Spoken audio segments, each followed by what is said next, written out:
Welcome to V power news bulletin లో ముందుగా headlines. Pagididdaraju దేవాలయంలో ప్రత్యేక పూజలు నిర్వహించిన మంత్రి సీతక్క. ఒరిస్సా నుంచి తెలంగాణకు గంజాయి తరలిస్తున్న 2 వ్యక్తుల అరెస్ట్. మంచిర్యాలలో మున్సిపల్ కమిషనర్ మేజర్లకు ఘన సన్మానం. కుప్పం R&B అతిథి గృహంలో బీఎస్పీ పార్టీ సమావేశం. ఇక వివరాల్లోకి వెళ్తే సిద్ధం సభ కవరేజ్ కోసం వెళ్లిన ఏబిఎన్ జిల్లా ఫోటోగ్రాఫర్ పై రెచ్చిపోయిన వైసీపీ అల్లరి ముఖాల దాడి. ఒకేసారిగా వందలాది మంది వైసీపీ అల్లరి ముఖాలు కృష్ణపై దాడి చేసి తీవ్రంగా గాయపరిచారు. ఈ దాడిలో ఏబిఎన్ జిల్లా ఫోటోగ్రాఫర్ కృష్ణ తీవ్రంగా గాయపడ్డారు. పోలీసుల సమక్షంలో ఇంత జరిగిన ఒకరు కూడా అడ్డుకోపోవడం గమనార్హం. తీవ్రంగా గాయపడిన కృష్ణను అంతపురం సర్వజన ఆసుపత్రికి తరలించారు.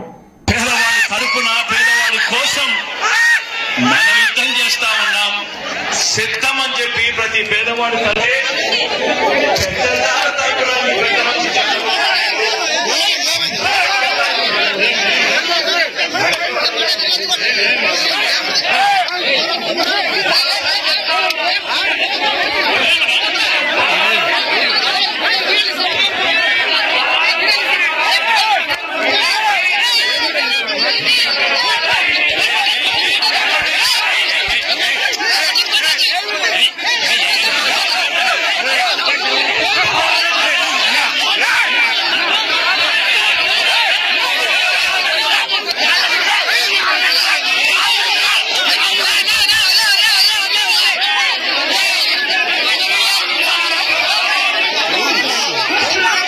హన్మకొండ ప్రధాన రహదారి ఎదుట ఎప్పుడు రద్దీగా ఉండే చౌరస్తాలో డాల్ఫిన్ పిల్లల హాస్పిటల్ ఎదురుగా ఖాళీ ప్రదేశంలో బిల్డింగ్ నిర్మాణ పనుల కొరకై బాంబులను ఉపయోగించి లోపల ఉన్న రాళ్లను తొలగిస్తున్న క్రమంలో పెద్ద పెద్ద బండరాలు ఎగిరిపడటం వల్ల కారు అద్దాలు ధ్వంసం అయ్యాయి. పక్కనే ఉన్న షాపులోనికి రోడ్ల మీద బండరాలు పడ్డాయి. ప్రమాద సమయంలో ఎవరు లేనందున తప్పిన ప్రమాదం. పక్కనే చిన్నపిల్లల హాస్పిటల్ ఉన్నందున స్థానికులు ఆందోళనకు గురయ్యారు.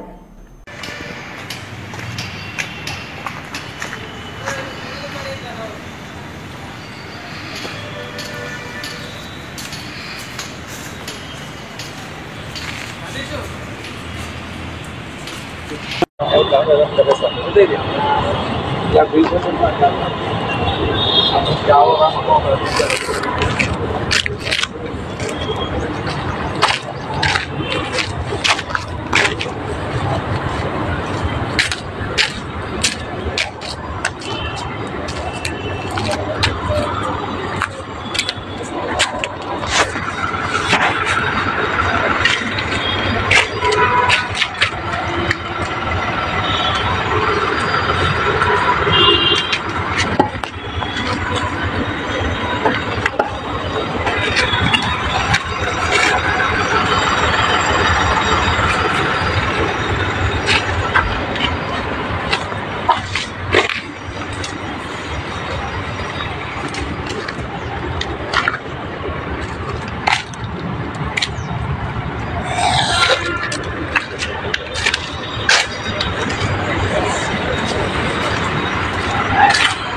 బాంబు పెట్టిన పక్కన పేర్లు కావాలి.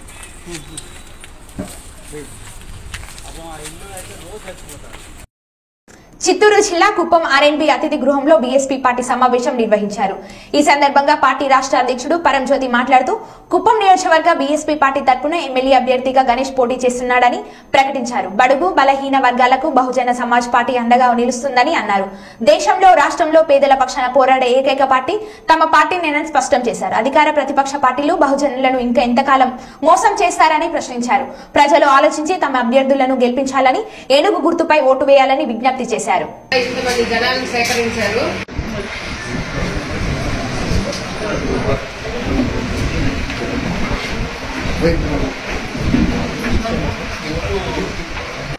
నియోజకవర్గంలో జరుగుతున్నటువంటి ఈ సభలో ఈ కార్యక్రమాన్ని ఏర్పాటు చేసినటువంటి ఈ నియోజకవర్గ ఇన్ఛార్జ్ గణేష్ గారిని రాబోయే దిశలో బహుజన సమాజ్ పార్టీ అభ్యర్థిగా నిలబడిపోతా ఉన్నాం.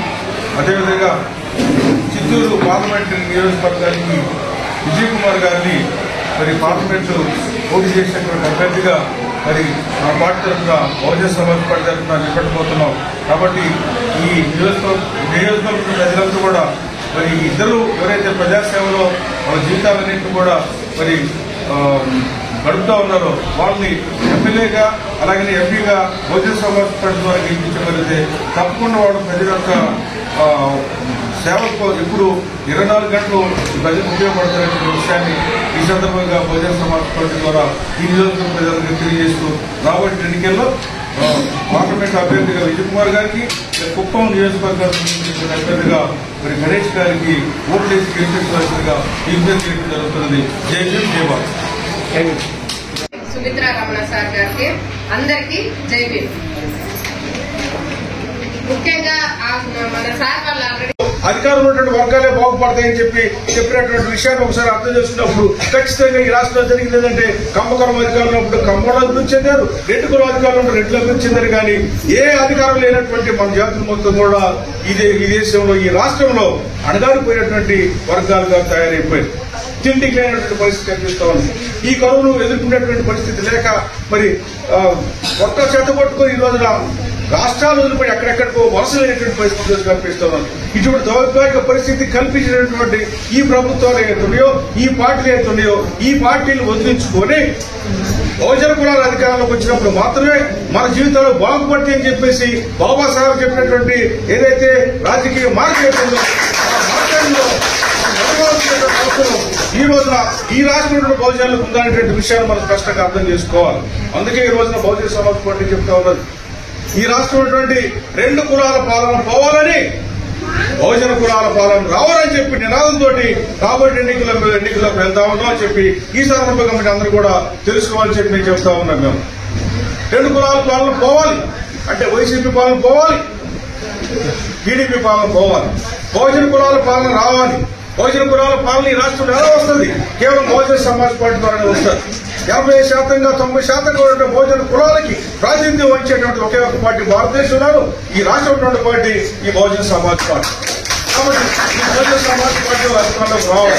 అధికారంలోకి వస్తే మనం ఏం చేస్తామన్నటువంటి విషయాన్ని ఈ సందర్భంగా ప్రజలందరికీ తెలియజేయాలి.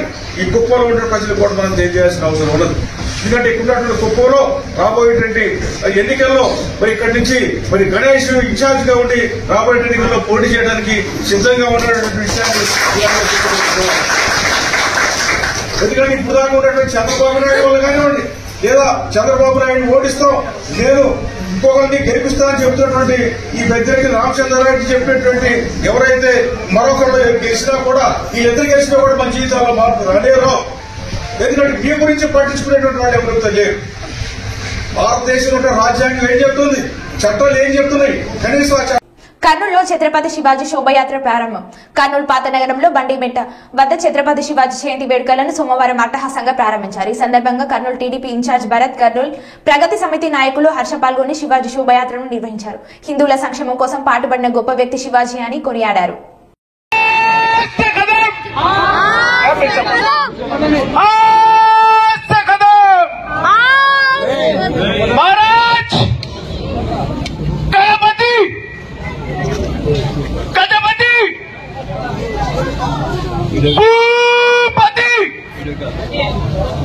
अष्टपति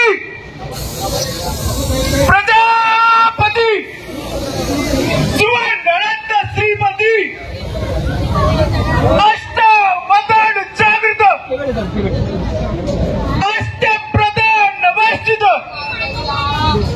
न्याय अलंकार रवन्वित शस्त्रास्त्र शास्त्र पारगत राजनीति धुरंधर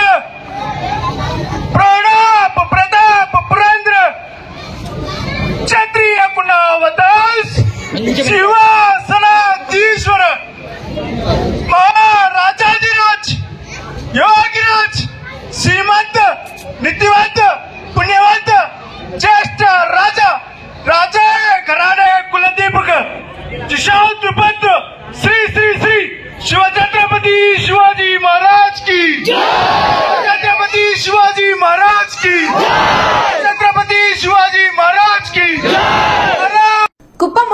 15వ వార్డు పెద్దపల్లి గంగమ్మ గుడి వీధికి చెందిన మురళి అనే యువకుడు హఠాన్మరణం చెందడం జరిగింది. మురళికి శ్రద్ధాంజలి తెలుపుతూ వారి కుటుంబానికి ప్రాగఢ సానుభూతి తెలుగుదేశం పార్టీ తరపున నియోజకవర్గం ఇన్ఛార్జ్ PS మునిరత్నం తెలియజేశారు. అదేవిధంగా మురళి దహన కార్యక్రమానికి 10,000 రూపాయలను ఆర్థిక సహాయం అందజేశారు.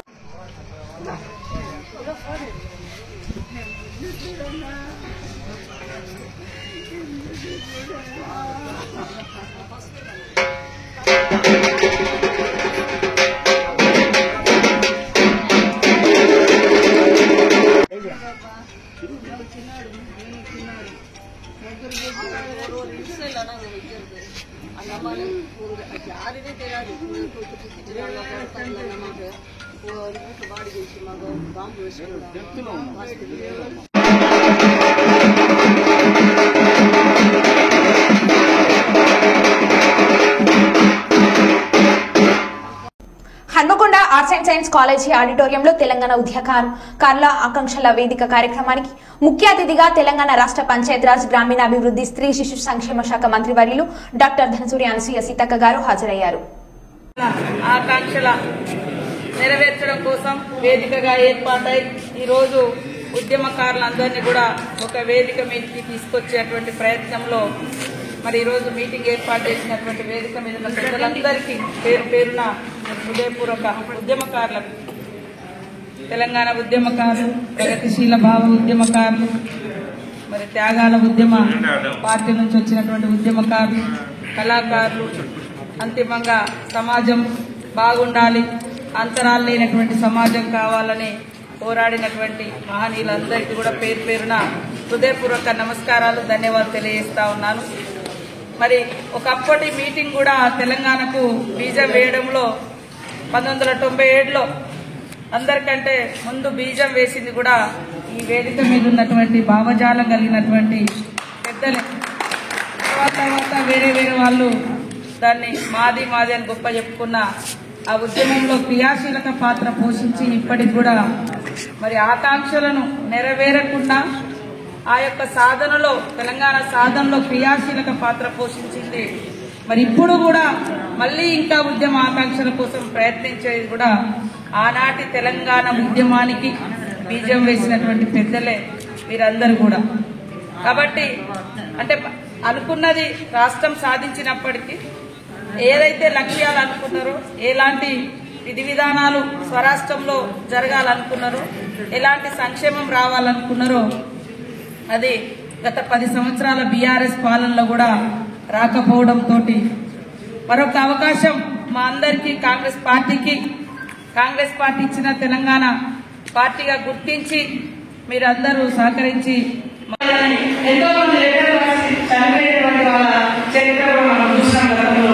కాబట్టి అట్లాంటి రాకుండా తప్పకుండా ఈ విషయాన్ని కూడా నేను తీసుకెళ్తానని తెలియజేస్తూ నాకు ఇక్కడికి మీరు అందరూ ఆహ్వానించి నాకు ఎన్నో జాతర నడుస్తుంది, పూజలందరూ మరి కార్యక్రమాల గురించి కూడా 4-5 ప్రెస్ మీట్ కూడా మేడారంలో పెట్టుకున్న పూజలకు కూడా పూజా వస్త్రాలన్నీ కూడా ఇచ్చేది. కానీ ఉద్యమకారులందరూ ఇక్కడ కూర్చున్నారంటే ఖచ్చితంగా ఆ నేపథ్యం నుంచి వచ్చినటువంటి బిడ్డలుగా ఖచ్చితంగా మంచి జరగాలని, నిజాయితీగా ఉద్యమకారులకు మరి న్యాయం జరగాలని, గుర్తింపు కూడా న్యాయం అంటే ఏదో మనం వేరే అడగడం, ఆ గుర్తింపు, ఆ పట్టుదల, ఆ గౌరవం అనేది ఖచ్చితంగా ఉండాలి. కాబట్టి తప్పకుండా నాకైతే ఇక్కడ రావడం మూలంగా కొన్ని అంశాలు తెలిసే నేను భావిస్తా ఉన్నాను. ఎందుకంటే ఇంకా చాలా విషయాలు మన దాకా రాలేదు, నా దగ్గరనే రాలేదంటే రేవంత్ రెడ్డి గారు కూడా సీఎం గారు కూడా పోలేదు. కాబట్టి మీరు ఎప్పుడు ఏదన్నా కూడా ఇవ్వండి, మేము సరి చేసుకుంటాం. మంచి పరిపాలన, అదేవిధంగా అభివృద్ధి కూడా ఉద్యమకారుల ఆకాంక్షలకు అనుగుణంగా ఇళ్ల స్థలాల విషయం కావచ్చు, లేదా ఇళ్ల విషయం కావచ్చు, కేసుల రద్దు, కేసుల కొట్టివేత గురించి కావచ్చు, ఎత్తివేత గురించి కావచ్చు, ఇంకా ఏ అంశాలు ఉన్నా కూడా జాతర అనంతరం నేను కూడా టైం తీసుకొని అవన్నీ కూడా సీఎం రేవంత్ రెడ్డి గారికి, మా క్యాబినెట్ కు వివరించి మీ యొక్క ఆకాంక్షలకు అనుగుణంగా ప్రజల ఆకాంక్షలకు అనుగుణంగా పరిపాలన జరిగే విధంగా చొరవ తీసుకుంటారని మీ బిడ్డగా, జ్ఞాన బిడ్డగా తెలియజేస్తూ అందరికీ ఉద్యమం తెలుసు. అది సీఎం రేవంత్ రెడ్డి గారు ఆయన సీఎం కాకముందే తెలంగాణ తల్లి యొక్క రూపం ఎట్లా ఉండాలని కూడా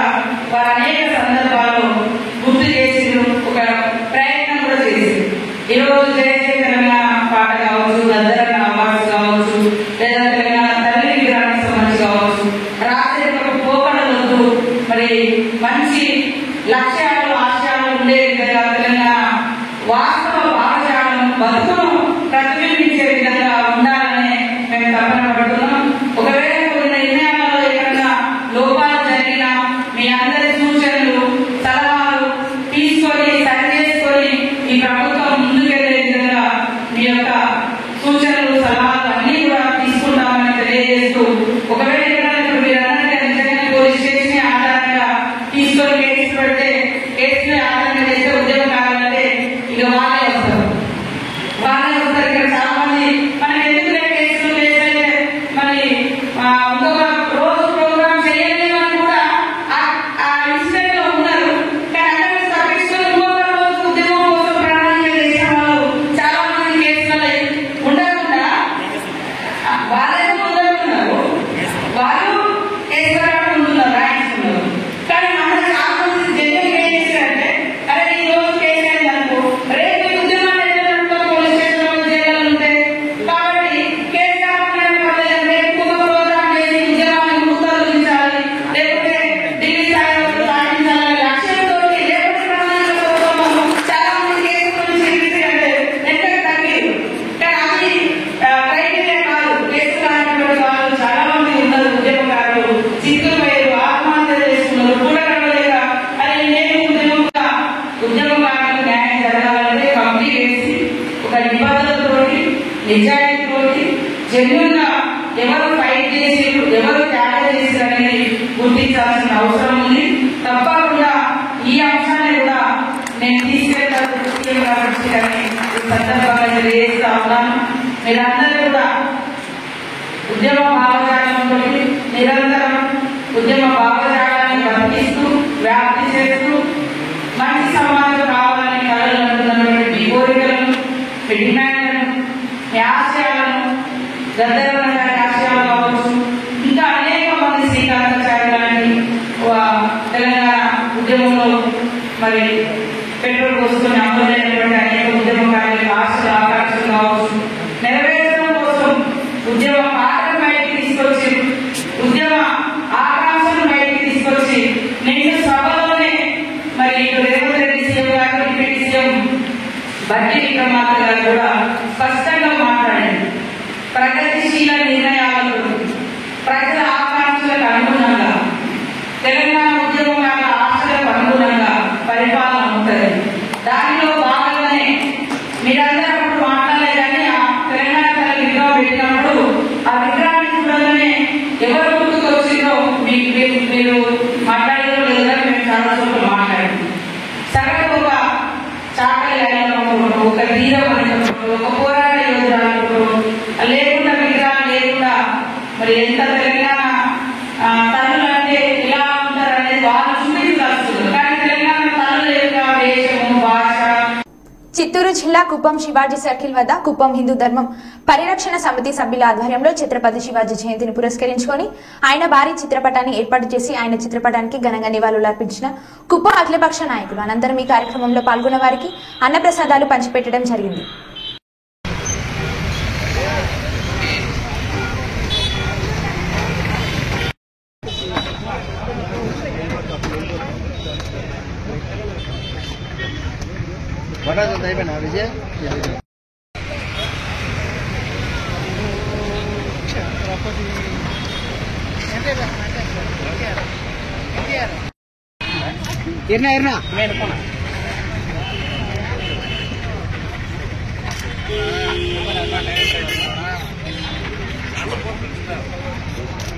జై శివాజీ, జై భవానీ, జై శివాజీ, జై భవానీ, జై శివాజీ, జై భవానీ, వీర్ శివాజీ महाराज की जय, वीर शिवाजी महाराज की जय, वीर शिवाजी महाराज की जय।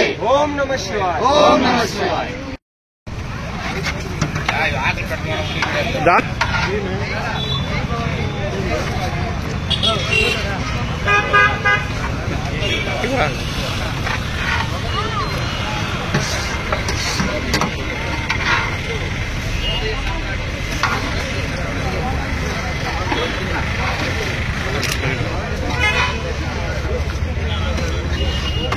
కూడా లైన్లో వరారే నీ ఉందండి. జై శ్రీరామ్, జై భవాని, జై శివాజీ. ఈరోజు మన శ్రీ శ్రీ శ్రీ ఛత్రపతి శివాజీ మహారాజ్ జయంతి పురస్కరించుకొని ప్రతి సంవత్సరము హిందూ ధర్మ పరిరక్షణ సమితి కుప్పం ఆధ్వర్యంలో ఈ పూజా కార్యక్రమం, అదేవిధంగా ఈ ప్రసాదాలు పంచిన కార్యక్రమంని ప్రతి సంవత్సరం ఘనంగా నిర్వహించడం జరుగుతుంది. ఆ భాగంలోనే ఈ సంవత్సరం కూడా ఈ పూజా కార్యక్రమం చేస్తూ ఇక్కడ వచ్చిన హిందూ సోదరులకు రాజకీయాలు అతీతంగా, కులాలకు అతీతంగా ఈ పండుగ వాతావరణం జరుపుకోవడం చాలా ఆనందంగా ఉంది. అదేవిధంగా ప్రతి సంవత్సరంలో కూడా ఈ కుప్పం హిందూ ధర్మ పరిరక్షణ సమితి ఆధ్వర్యంలో ఇలాంటి వేడుకలు మరెన్నో జరుపుతామని తెలియజేస్తూ జై భవాని, జై శివాజీ. శ్రీరామ్ అండి.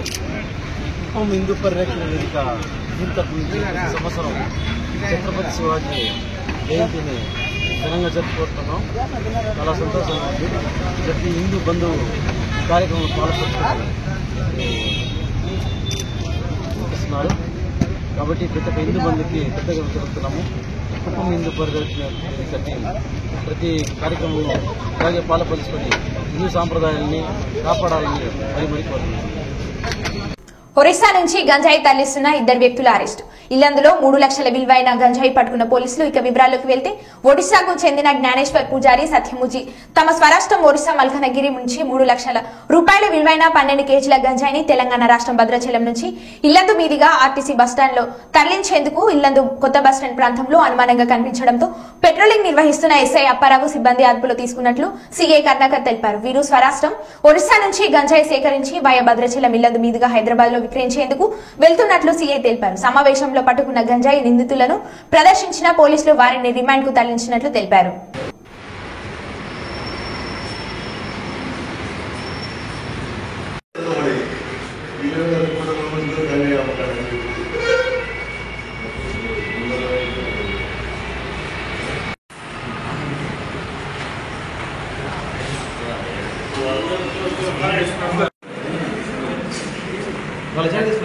Okay sir.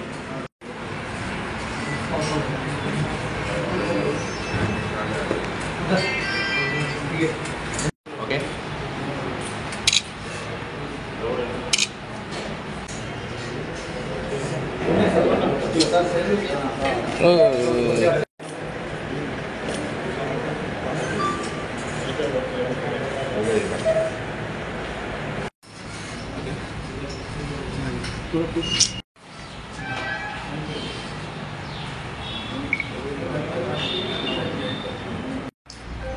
సాయంత్రం రోజున ఇల్లందు పట్టణంలో ఇల్లందు సబ్ ఇన్స్పెక్టర్ అప్పారావు తన సిబ్బందితో పెట్రోలింగ్ చేస్తుండగా కొత్త బస్టాండ్ ఏరియాలో 2 వ్యక్తులు అనుమానాస్పదంగా కనడం జరిగింది. వారిని చూసి వారు తనిఖీ చేయగా వారి వద్ద ఒక బ్యాగ్లో 12 కిలోల 300 గ్రాముల గంజాయి, సుమారు 3 లక్షల విలువ చేసేటువంటి గంజాయి దొరకడం జరిగింది. వారిని విచారించగా అందులో ఒకతను ఒరిస్సా రాష్ట్రం మల్కానగిరికి చెందినటువంటి జ్ఞానేశ్వర్ పూజారి, మరొకతను ఒరిస్సా స్టేట్ కోరాపుట్ డిస్టిక్ బోయిపారిగూడ చెందినటువంటి సత్యమాజు. వీరిద్దరు కూడా ఒరిస్సాలో వీళ్ళు గంజాయి సేకరించి దాన్ని హైదరాబాద్కు తరలిస్తున్నారు. వయా భద్రాచలం ఇల్లందు మీదుగా వీళ్ళు హైదరాబాద్కు తరలిస్తుండగా ఇక్కడ ఇల్లందు పక్కన పట్టుకోవడం జరిగింది. వారిని ఈరోజు కోర్టుకు రిమాండ్ చేయడం జరిగింది. మరో బులెటిన్ లో మళ్ళీ కలుద్దాం. Stay tune.